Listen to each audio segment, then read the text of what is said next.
Episode 4 में हम देखते हैं कि प्रतियोगिता शुरू होने वाली रहती है और महाराज यौनही सारे बावर्चियों से कहते हैं कि आप सभी लोगों को आज जो भी खाना बनाना है उसमें डेजंग का यूज़ ज़रूर होना चाहिए और आप लोगों को उस खाने के बारे में ये भी बताना है कि वो खाना संतान धर्म को कैसे दर्शाता है। दोस्तों, यहाँ संतान धर्म से ये मतलब है कि कन्फ्यूशियस के टाइम में एक परंपरा थी संतान धर्म को दर्शाना। संतान धर्म दर्शाने का अर्थ होता है आपके खाने से आप अपने बड़े बुजुर्गों को किस तरीके से रिलेट कर पाते हैं। तो दोस्तों, इसके बाद कंपटीशन स्टार्ट हो जाता है और ये सारे शेफ़ अपने खाने के लिए जो भी सामग्री चाहिए होती है उसे इकट्ठा करने के लिए बाज़ार में चले जाते हैं। यहाँ पर हम देखते हैं कि जियंग को परेशान करने के लिए बाकी सारे बावर्ची पहले ही अच्छी सामग्री को अपने साथ लेकर चले जाते हैं और जियंग के पास अच्छी सामग्री नहीं बचती है। इधर यौनही के सारे मंत्री आपस में यही चर्चा कर रहे होते हैं कि महाराज जो भी कंपटीशन करवा रहे हैं अगर उसमें ये डायन जीत भी जाती है तब भी ये गलत होगा, क्योंकि हम एक डायन को अपनी मुख्य राज रसोइया नहीं बनने देंगे। बावर्ची इम और मिन अपनी सामग्री लेकर पहले ही प्रतियोगिता स्थल पर पहुंच चुके रहते हैं, लेकिन अभी भी जियंग प्रतियोगिता स्थल पर नहीं आई हुई रहती है। तो महारानी कहती हैं कि लगता है कि डायन इस प्रतियोगिता से डर गई है, इसीलिए वो नहीं आ रही है। महाराज यौनी कहते हैं कि मुझे पता है कि वो ज़रूर आएगी। इसके बाद हम जियंग को देखते हैं जो कि वहाँ पर आ जाती है। दोस्तों, जियंग के पास जो सामग्री थी वो आज के खाने को बनाने के लिए पर्याप्त नहीं थी, इसीलिए वो शाही राज्य मंत्री से मदद लेती है और शाही राज्य मंत्री उसे 3 साल पुराना डेचंग देते हैं और कहते हैं कि तुम इसका यूज़ कर सकती हो आज के खाने के लिए। इसके बाद हम जियंग को देखते हैं जो कि अपने पिता की बनाई हुई रेसिपी को बना रही होती है। वो सोचती है कि क्यों ना मैं पालक का यूज़ करके एक सूप बनाऊं जो कि राजमाता के लिए काफ़ी ज़्यादा अच्छा रहेगा, क्योंकि मैंने देखा है कि राजमाता जब सीढ़ियों से उतर रही थी तो उनके पैर काँप रहे थे। इस पर उसे शाही राज्य मंत्री की बात याद आ जाती है। शाही राज्य मंत्री ने उन्हें बताया था कि राजमाता जब यहाँ पर आई थी तो बहुत दिनों तक उन्होंने कुछ नहीं खाया था।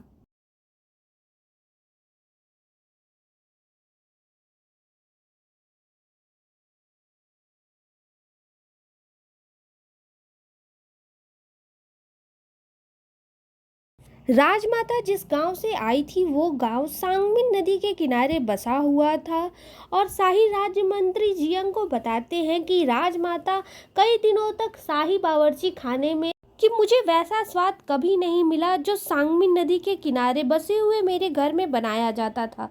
तो इस पे जियंग को लगता है कि मुझे वैसा ही खाना बनाना चाहिए जिससे राजमाता को उनके घर की याद आ जाए। इसके बाद जियंग कुछ सोचती है और वो प्रतियोगिता स्थल को छोड़कर बाहर जाने लगती है।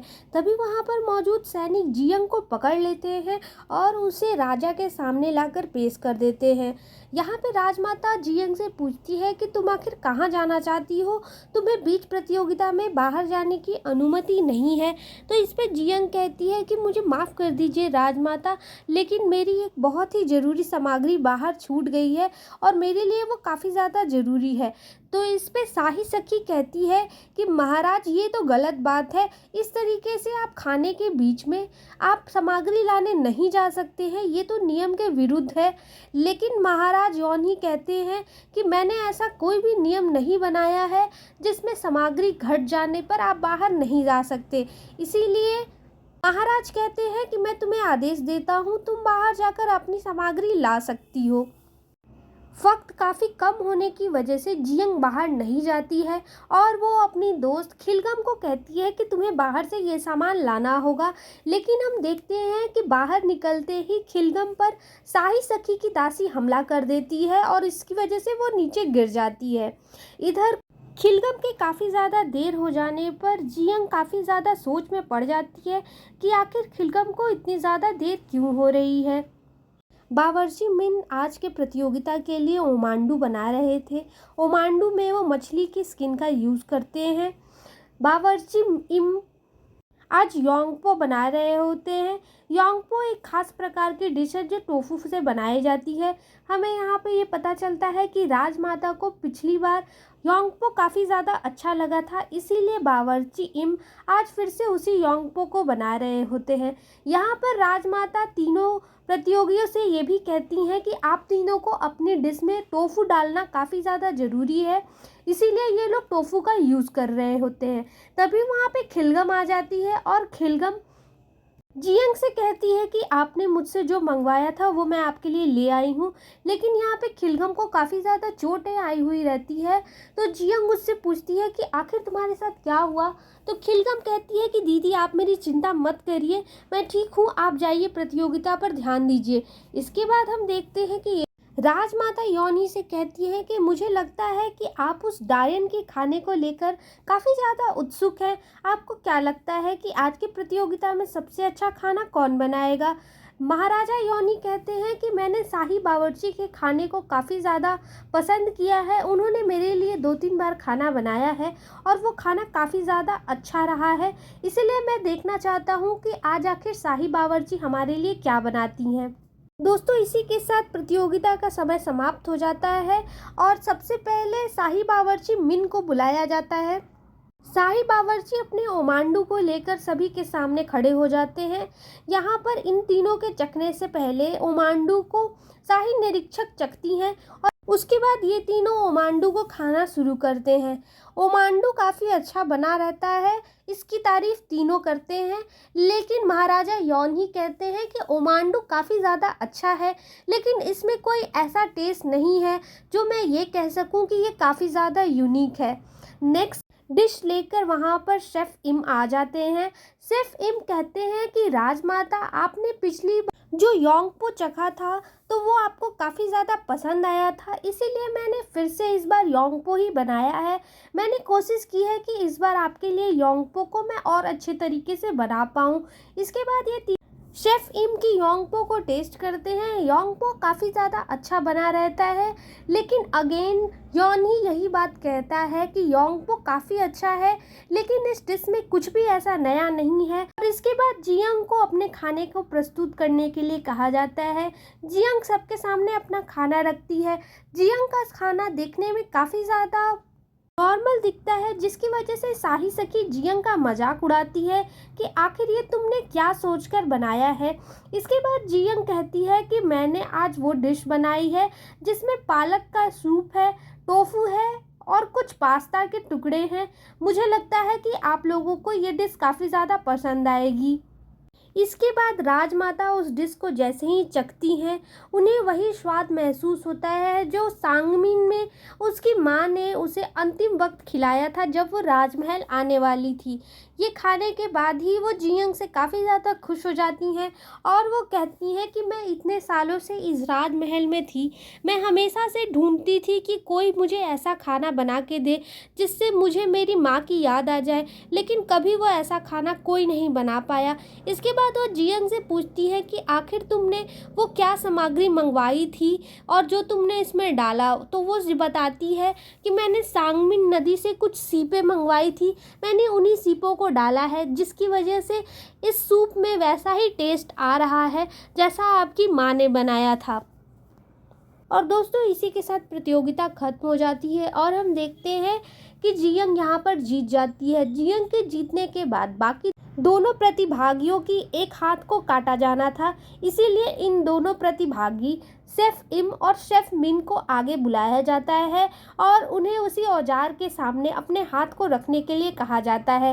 ये सब देखकर जियंग काफ़ी ज़्यादा घबरा जाती है और वो महाराज से कहती है कि महाराज, मैं चाहती हूँ कि आप इन दोनों को माफ़ कर दें, क्योंकि आपने अगर इन दोनों के हाथ को कटवा दिया तो इस प्रतियोगिता का कोई मतलब नहीं रह जाएगा।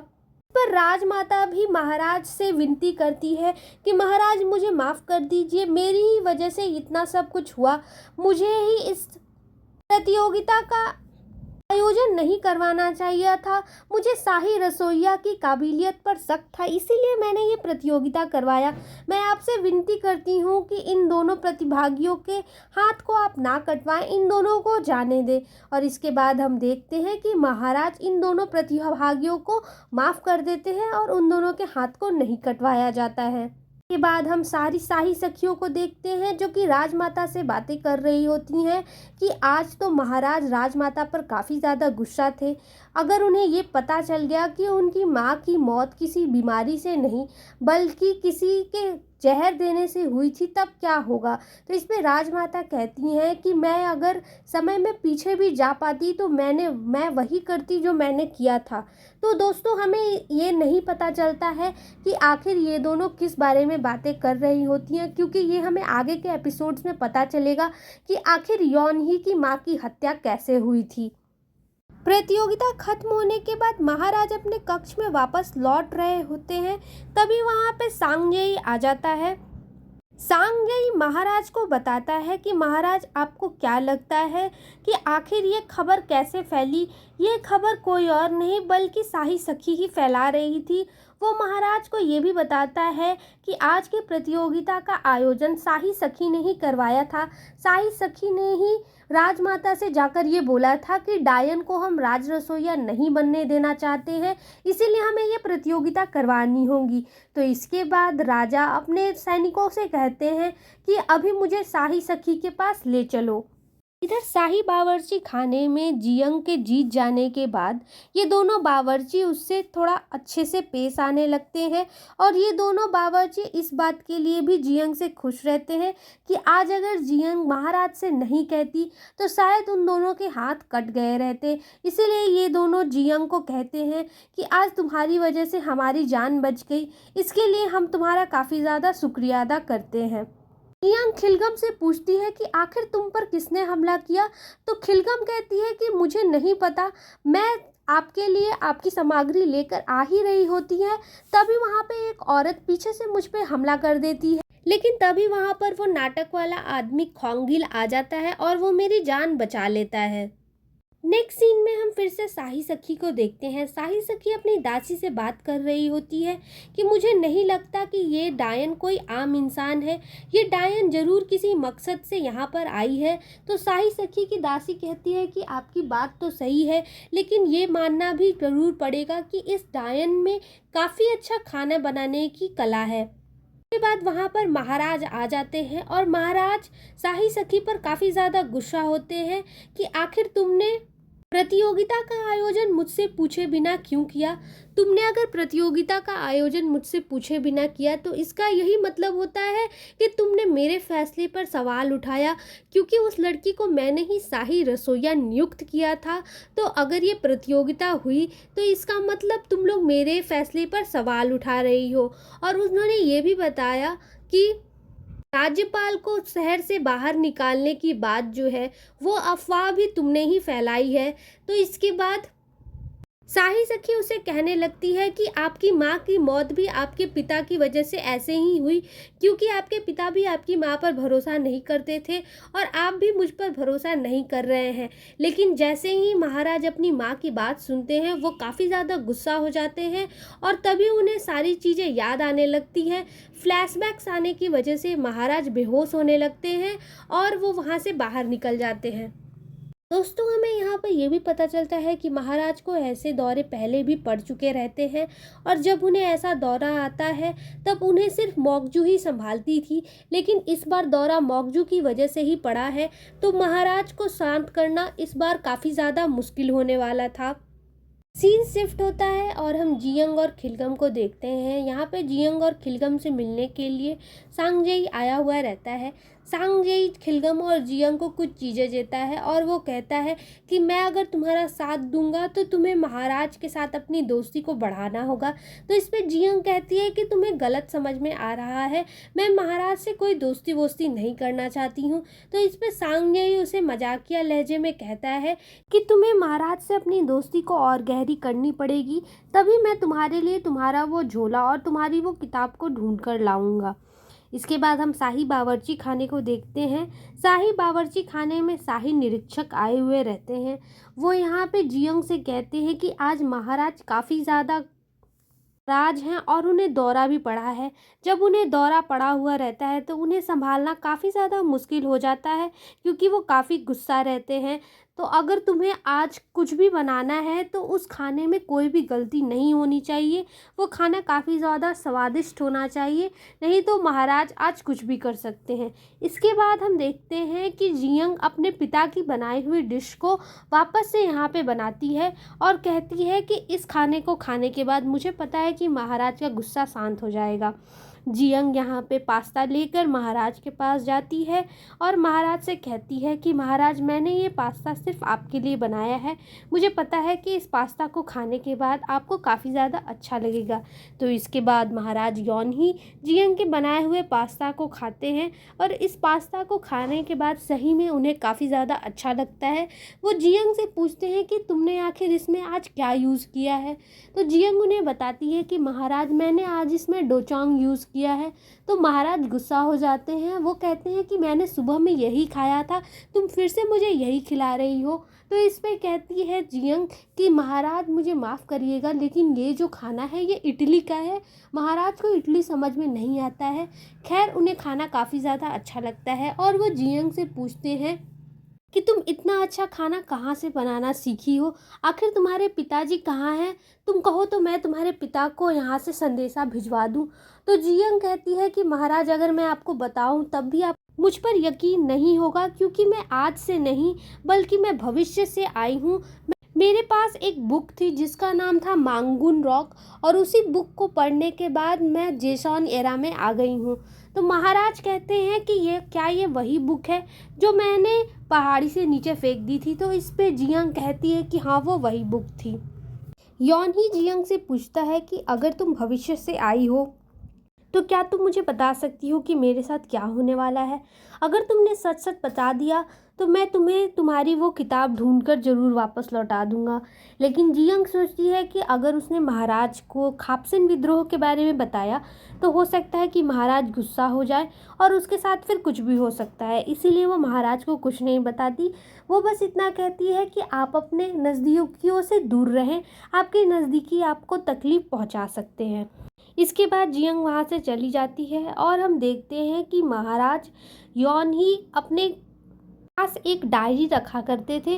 वो अपनी डायरी में आज की हुई सारी घटनाओं को लिखते थे। इस डायरी में आज वो लिखते हैं कि उन्होंने आज एक अजीब तरीके का लच्छा खाया और उस लच्छे को खाने के बाद उन्हें काफ़ी ज़्यादा अच्छा लगा।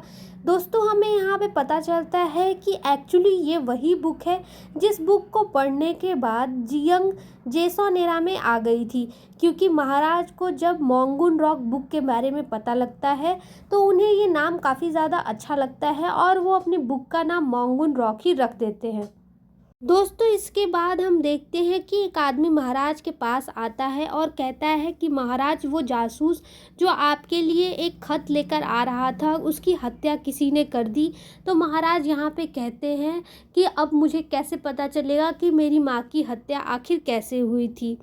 और इसके बाद महाराज काफ़ी ज़्यादा दुखी हो जाते हैं और योनही काफ़ी ज़्यादा ड्रिंक कर लेता है और उसे भूख लग जाती है। इसके बाद वो बावर्ची इम को बुलाता है और कहता है कि आप बावर्ची खाने में जाकर शाही बावर्ची से कह दीजिए कि वो मेरे लिए कुछ अच्छा बना कर लाए।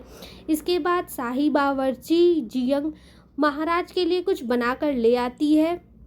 जैसे ही वो महाराज के लिए कुछ बनाकर लाती है, महाराज यहाँ पर सो चुके रहते हैं। वो महाराज को उठाने की कोशिश करती है, लेकिन महाराज उसे अपने पास खींच लेते हैं और कहते हैं कि तुम्हें थोड़ी देर और मेरे पास ही रुकना होगा, सिर्फ आज के लिए। और दोस्तों, यहाँ पर ही एपिसोड 4 ख़त्म हो जाता है। नेक्स्ट एपिसोड देखने के लिए आप हमारे चैनल को सब्सक्राइब करें। Thank you for watching.